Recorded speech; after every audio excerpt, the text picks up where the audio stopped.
how to prepare math for CA foundation. Hi everyone, and this is my YouTube channel CA Wali Ladki, and here I make art, craft and of course CA related videos. Today I will covering the topic कि math आप कैसे prepare करें CA foundation के लिए. And इसमें मैंने दोनों type के स्टूडेंट को कवर किया है जिन्होंने commerce with math and without math लिया था. तो यस, दोनों स्टूडेंट के लिए स्ट्रेटेजी थोड़ी अलग रहेगी, बस थोड़ी, क्योंकि बहुत सारा चीज़ कॉमन में आने वाला है. तो कोई भी स्टूडेंट का बताने से पहले मैथ का स्ट्रक्चर, जो कि आपका सब्जेक्ट है क्वांटिटेटिव एप्टीट्यूड, उसका पहले स्ट्रक्चर जानते हैं. तो इस पेपर में 3 पार्ट में आपका मैथ है. Quantitative aptitude, yes.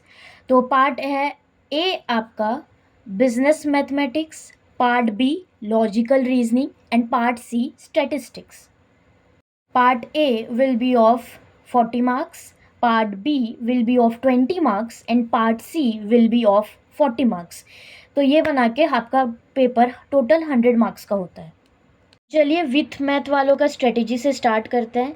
तो एक छोटा सा अजम्पशन है कि आपने 11th और 12th में जो भी मैथ पढ़ा होगा आपको उसके कॉन्सेप्ट अच्छे से आने चाहिए. ऑफ कोर्स उतना hard sine theta cos theta वाला नहीं है इसमें मैथ. इसमें बस कॉन्सेप्ट क्लैरिटी आपको होना चाहिए. तो जो आपका पार्ट ए है बिजनेस मैथमेटिक्स, उसमें आपको पहले वो चैप्टर्स करना है जो आपने नहीं किया है, जैसे simple and compound interest, time value of money and so on. फिर आपको जाना है पार्ट सी स्टैटिस्टिक्स में. मैं सीबीएसई बोर्ड में 11th और 12th की थी, तो इसलिए मेरे 11th क्लास में एक स्टैटिस्टिक्स का अलग से बुक था और मैथ में भी बहुत सारे चैप्टर्स थे स्टैटिस्टिक्स में. पर आपको अच्छे से इसमें प्रैक्टिस करना है, क्योंकि एग्ज़ाम में आपको 1 मार्क क्वेश्चन का आंसर देना है और हमने यूजुअली बड़े बड़े आंसर प्रैक्टिस किए रहते हैं, तो इसलिए ध्यान दीजिएगा.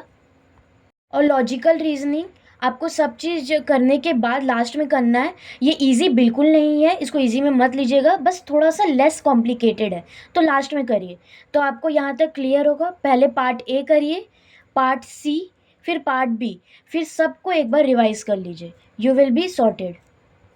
फिर चलिए हम बात करते हैं विदाउट मैथ वाले स्टूडेंट की. कोई दिक्कत नहीं यहाँ पर आपको कॉन्सेप्ट एकदम पूरा बेसिक, पूरा जीरो लेवल से बिल्ड करना पड़ेगा मैथ के लिए यहाँ पर आके. तो पहले आप पार्ट ए कंप्लीट करिए. नंबर ऑफ़ चैप्टर ज़्यादा है पर कुछ चैप्टर इजी हैं, तो इसलिए वहाँ मार्क फेचिंग ज़्यादा हो जाएगा. फिर पार्ट सी स्टैटिस्टिक्स करिए, फिर पार्ट बी लॉजिकल रीजनिंग. पर अगर आपको टाइम की कमी कहीं भी हो रही है तो आप पार्ट ए करिए, selected chapter of part C and then part B का लॉजिकल रीजनिंग. पर पार्ट बी ज़रूर पूरा करके जाइएगा, वो मार्क फेचिंग होता है. तो चलिए अब बात करते हैं कॉमन स्ट्रेटेजी जो दोनों के लिए होने वाली है.